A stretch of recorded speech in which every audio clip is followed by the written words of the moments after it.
Os gigantes sempre existiram, literalmente há milênios, e ainda hoje encontramos remanescentes dessa raça antiga.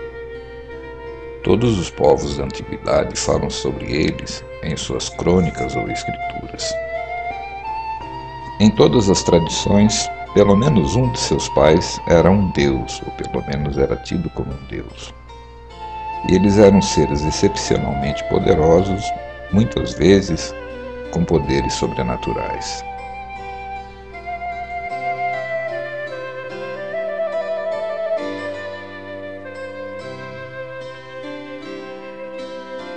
Um exemplo desses heróis antigos era Aquiles, que era um dos semideuses da Grécia Antiga. Conta a tradição que ele nunca poderia ser ferido, por isso era um guerreiro muito poderoso. Seu único ponto fraco onde ele poderia ser atingido era no calcanhar. Vem daí a expressão de calcanhar de Aquiles para um ponto fraco. Todo o restante do seu corpo era imune a espadas, a qualquer tipo de ferimentos. Era um dos semideuses mais conhecidos da antiguidade.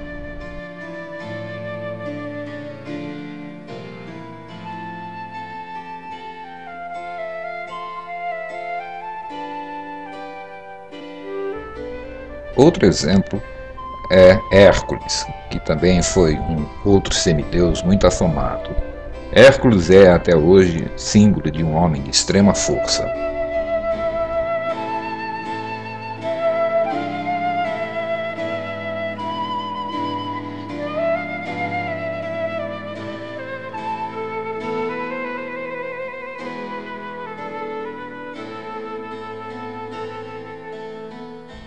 Gigantes são muito reais. Existiram em muitas tribos diferentes, desde 4.000 anos antes de Cristo até poucos séculos passados. Na história escrita da Idade Média Europeia, existem muitos relatos de gigantes.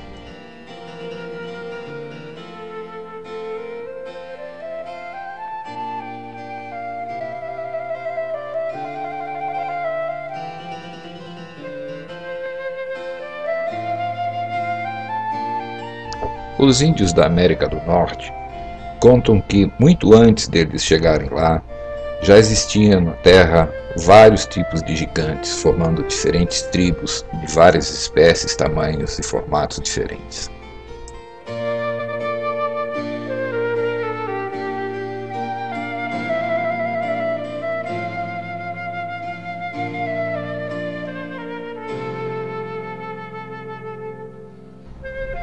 Todos os povos da Terra contam lendas de gigantes. Entretanto, os homens da ciência negam e sempre vão continuar negando. Por quê? Porque eles acreditam e querem que nós acreditemos também que o homem descende do macaco.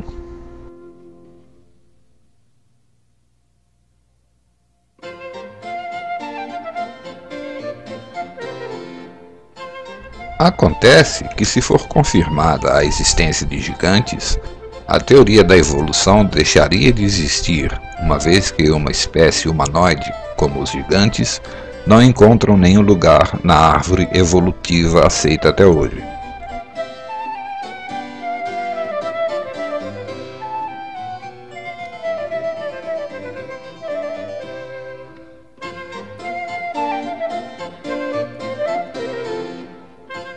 Entretanto, Deus seja louvado. Alguns abençoados sabem muito bem qual é a verdadeira origem do homem na Terra. Então, de onde é que vieram os gigantes? Isso pode ser encontrado no Livro dos Livros. Encontra-se em Gênesis capítulo 6, nos versos 1 a 2, a primeira referência escrita sobre a origem desses seres.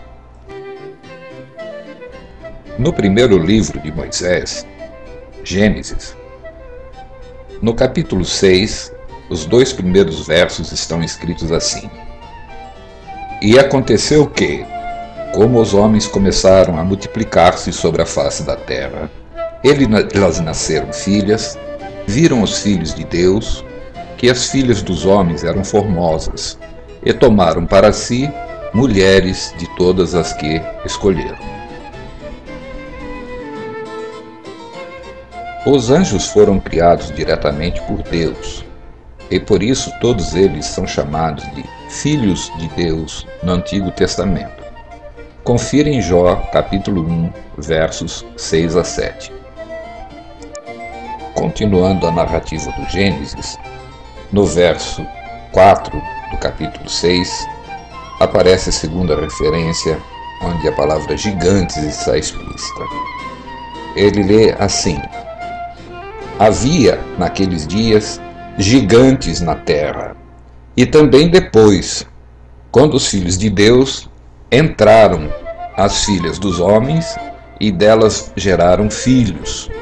Estes eram os valentes que houve na antiguidade, os varões de fama. Ponto.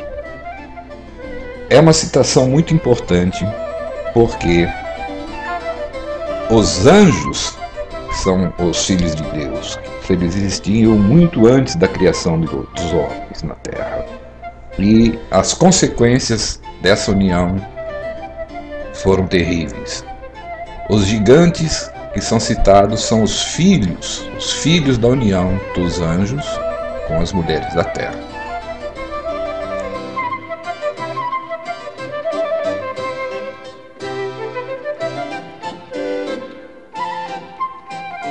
Os filhos nascidos dessa união abominável eram gigantes no tamanho, inteligência, força e violência, trazendo o gênio de seus pais, os anjos caídos.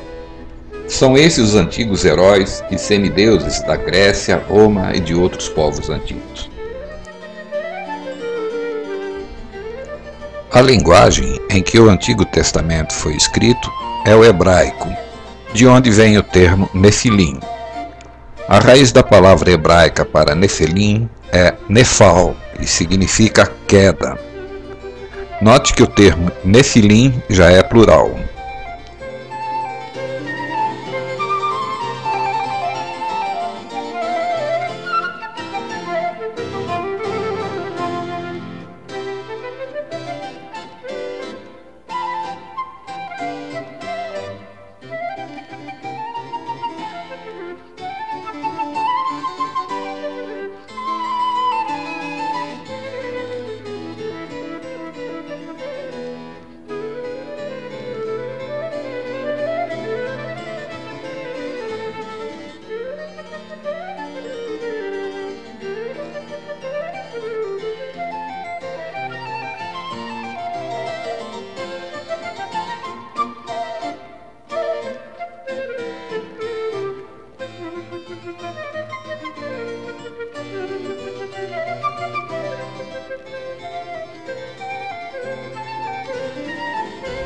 Os anjos caídos começaram a tomar mulheres na terra durante o tempo de Jaré, um dos primeiros patriarcas, no mundo antes do dilúvio.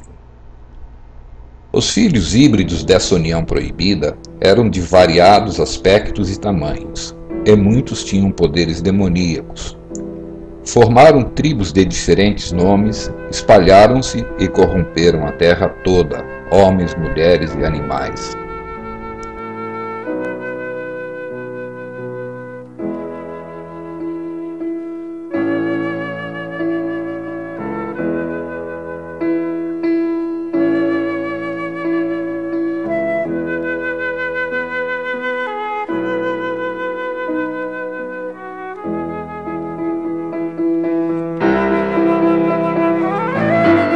Gênesis capítulo 6 é um livro muito importante para a nossa compreensão do que acontece no mundo nos dias de hoje. Esse capítulo trata da corrupção total dos descendentes de Adão e Eva devido à ação dos anjos caídos. A corrupção era tão grande que Deus destruiu essa civilização com um dilúvio universal. O capítulo 6 fala também de Noé e seus descendentes, e como o Senhor instruiu Noé a construir a arca, e o aviso que lhe deu a Noé sobre o dilúvio que viria.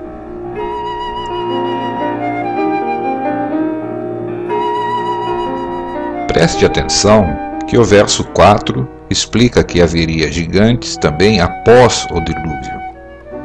As Sagradas Escrituras nos dão exemplos de nova invasão dos demônios ou anjos caídos e da geração de gigantes após o dilúvio. Note também que, após o dilúvio, os Nefelins já não eram tão poderosos. Eles habitavam Canaã e foram quase totalmente liquidados pela conquista de Josué.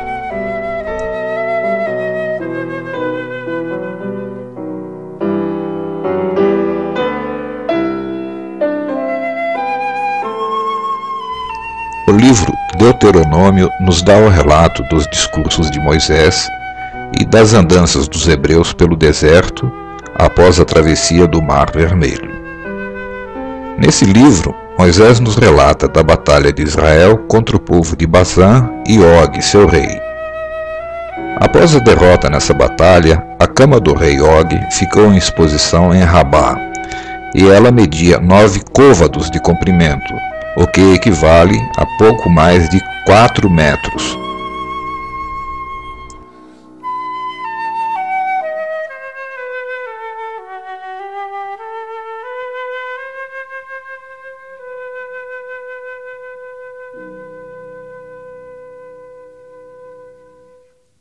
A história do pequeno pastor Davi contra o gigante filisteu Golias é muito conhecida.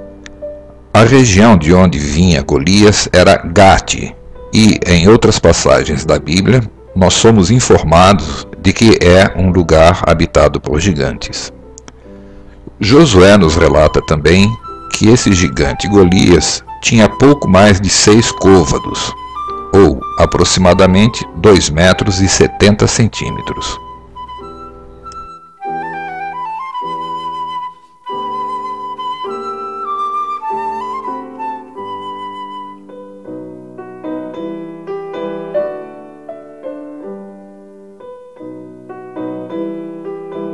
No primeiro livro de Crônicas, lemos uma passagem interessante sobre os Nefilim.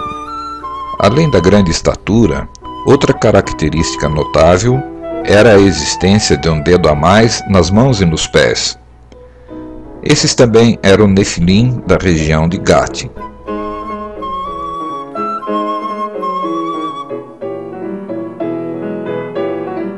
E hoje vivemos no século XXI. Em 1969, o homem chegou à Lua.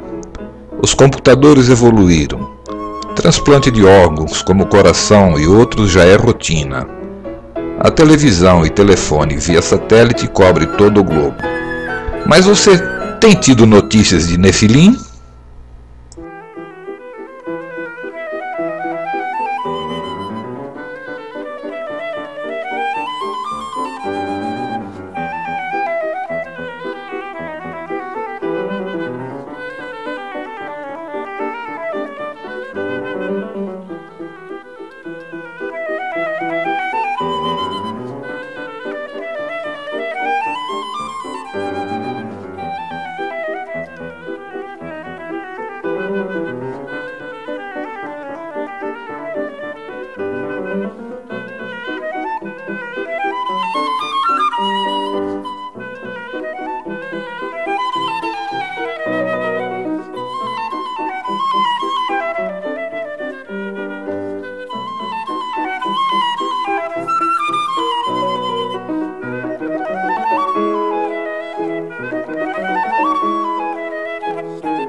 Nesse mesmo museu em Ica, existe uma vitrine com esses dois crânios em exposição.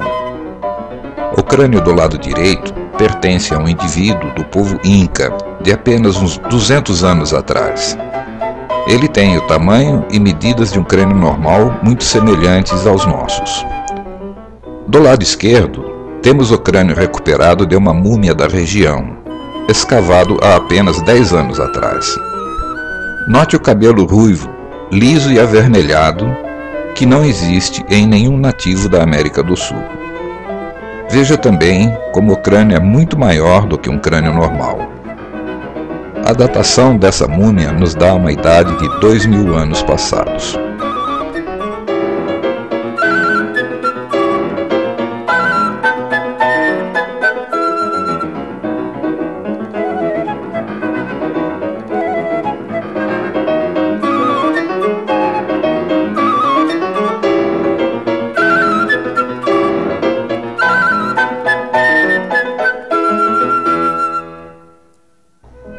Nos primeiros tempos da fotografia, em torno de 1850, só cenas de muito interesse eram registradas. Pessoas de estatura fora do normal eram um bom motivo para um fotógrafo, e temos assim alguns exemplos de pessoas com mais de 2 metros de altura registrados desde essa época.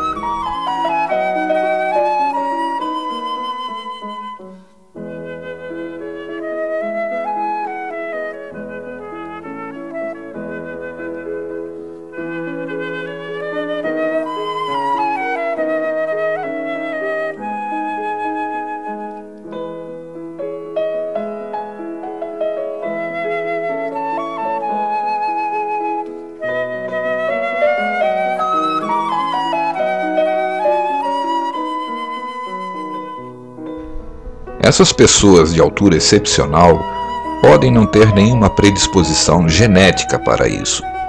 Existe uma doença que ataca a glândula que controla o crescimento das pessoas, doença chamada de gigantismo. Note que esses pacientes estão numa clínica para tratamento. Nesses casos, os pacientes crescem muito, mas têm uma estrutura geral muito fraca e são propensas a outras doenças e geralmente morrem cedo. É importante separar os casos.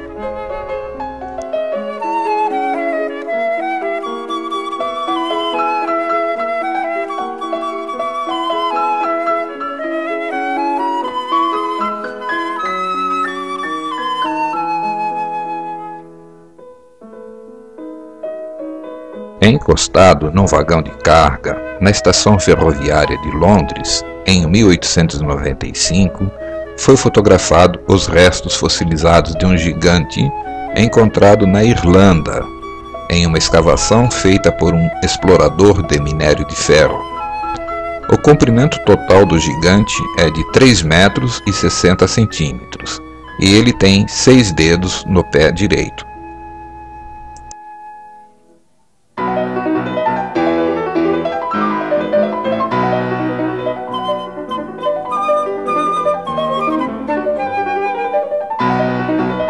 O Sr. Joy Taylor é o diretor do Museu de Fósseis no Museu Monte Blanco, no Texas.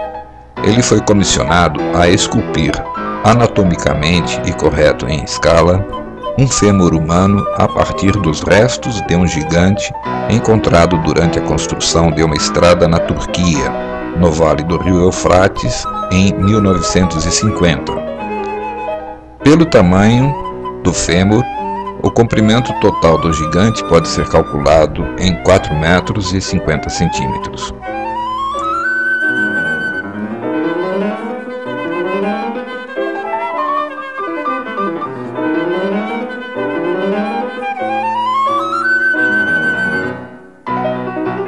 Primeiro de Crônicas, capítulo 20, verso 6.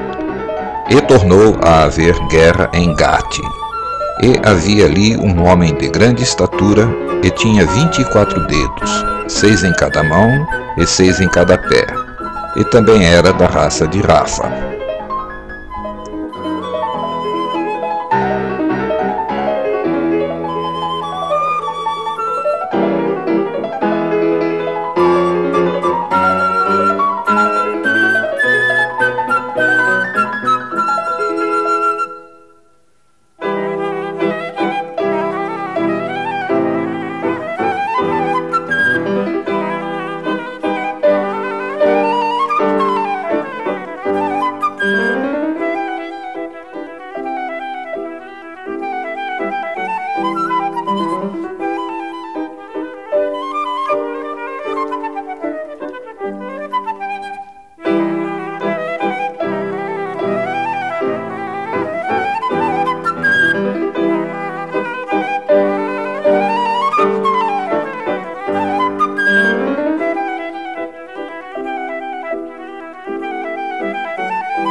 Quando Jesus Cristo foi perguntado pelos seus discípulos quando seria a sua volta para governar Israel e a terra, ele nos dá todos os sinais que estão escritos no capítulo 24 de Mateus.